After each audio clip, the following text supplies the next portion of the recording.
Hello, it's the 13th of August. Seth and I are just combining some Evelina spring barley. It's organic, this field, isn't it, Seth? Seth? It's organic, innit? Seems to be doing quite well actually. There's a bit of wild radish in there, but that would seem alright. The organic rye in the field across there. Combining in a axial flow 5088 combine with a 20-foot header on it. I'm doing it at the moment. 7.7 kilometres an hour. It's using 86 centimetres power. Probably could go a bit faster, but we're not in any great rush. This is coming off at, I just tested it, it was 15.1% moisture, which I'm quite happy with. We're 800 feet above sea level here, so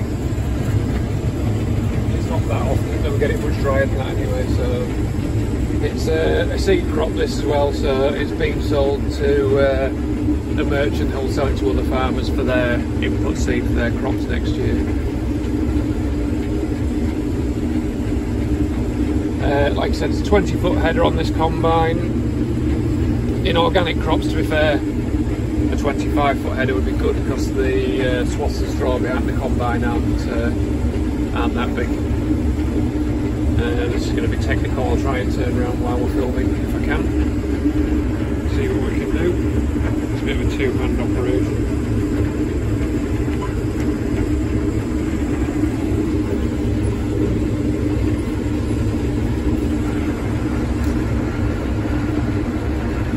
See, the swaths of straw aren't very big. There's a few weeds in the bottom, nothing serious, but that's another reason to get it combined. Often that greenery can only get worse sometimes as time goes on, especially if it becomes wet for a few days. The other thing is the barley's all stood up at the moment, which is good, which means that hopefully the combine picks it all up, because barley has a habit of necking over. And when the heads nearly touch the floor, you tend to snip them off with the combine bed, so it's good to get it before that. There's a very narrow window of opportunity, especially with spring barley, when you can get the whole crop without losing any heads and getting it dry enough. So today's probably about as good as I'm going to get. So I've got Phil leading up in the, what's he on, the John Deere 6215, and Sam's busy drilling oilseed rape today. We're direct drilling it this year, which I think should work as long as compaction isn't a problem. There's plenty of moisture there to get the crop going, so a bit of luck it'll be alright. We'll see. See if we can see some crop going into the tank.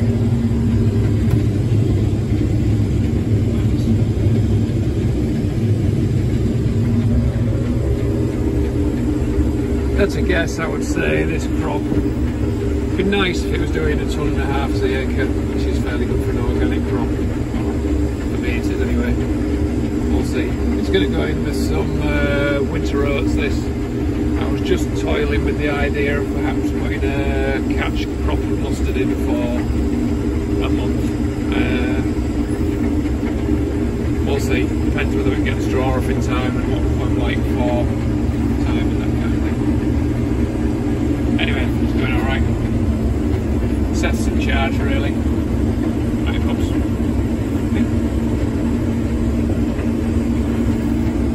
I think you've seen the hair, that's why he's very distracted today. It's pulling a bit harder going uphill. We're actually at, where are we? Did go up to 102% engine power there, so anyway, this is us combine some spring barley. Not much else to say about it really. I'll try and film a few other crops. I think after this we'll be into some organic winter oats. I think they may be ready tomorrow, we'll see. Might finish this field tonight, but if it comes ever so slightly damp, can have no great rush, so we won't go stupidly late, I don't think. We'll see. Anyway, watching. Cheers. Goodbye. Just a few more words about the combine while I'm on, because some people are interested. Like I say, it's a 5088 case, axial flow. Was it 2014 we got it, I think. A bit Marmite axial flows, people who love or hate them. To be fair, it's all I've ever driven. The main thing I do know about them is they're very simple, because there's only really one threshing component. That's the main threshing drum, which runs sort of long way, goes like round that way in the combine. It threshes all the corn and separates it. So they're really simple,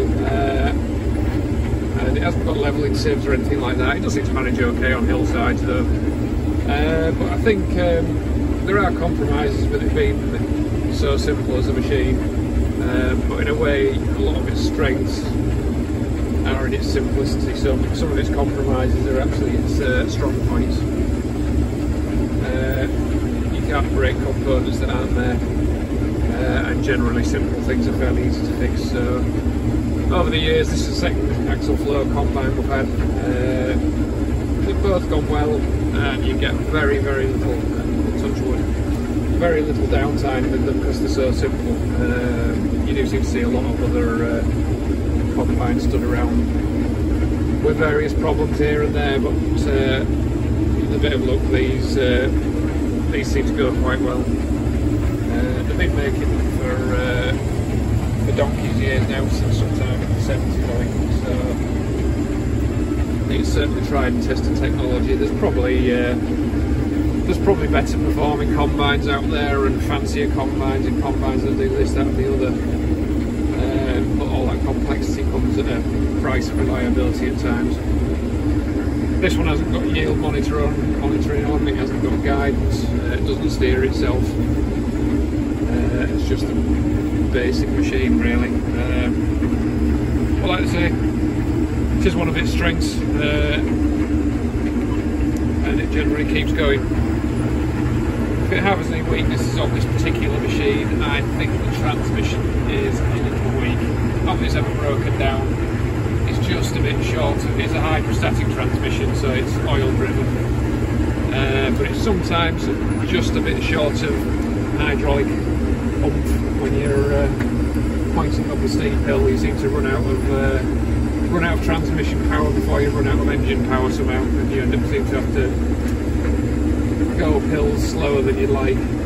The other thing is this, like I say, it's a 5088 this, which at the time was the smallest axial flow combine that you could get. I think, if I remember rightly, I don't know, it's got 280 to 300 horsepower, something like that, which is quite small for a combine nowadays. It does sometimes feel on hills like you could do with an extra 50 or 100 horsepower.